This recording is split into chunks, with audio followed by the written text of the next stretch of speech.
صباح المنيا النهاردة اتفتح على مأساة جديدة على الطريق الصحراوي الشرقي بين مركزي المنيا وسملوط. حادث تصادم عنيف بين سيارة نقل ثقيل وسيارة ربع نقل كانت شايلة عمال محاجر رجع بيهم الصبح يدوروا على لقمة العيش. خلف وراه 11 شهيد و10 مصابين، بعضهم بين الحياة والموت. مش بس أرقام، دي أرواح بشرية خرجت على الفجر للكد والعمل، ورجعت بعضها جثامين والبعض التاني بيحارب الموت في المستشفى.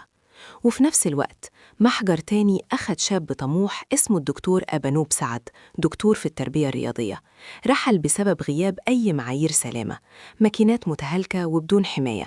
جريمة صامتة بتأكد إن الإهمال في المحاجر مش جديد، ده يومي. أهالي صمالوط بيصرخوا والغضب موجود، وبيطالبوا بالتحقيق ومحاسبة المسؤولين، لكن برضو أرواح راحت وأسر مكلومة، وخصوصا زوجة الدكتور اللي واقفة دلوقتي قدام حياة غامضة واحتياجات أطفالها. الحادثين دول على الطريق وفي المحجر وجهين لمأساة واحدة: غياب السلامة، غياب الرقابة، ونتيجة واحدة دايماً: دماء ضحايا وأسر بلا مستقبل. لازم يكون ده جرس إنذار لكل المسؤولين قبل ما محاجر المنيا وطرقها تتحول لمقابر مفتوحة ومفيش حد يتحرك.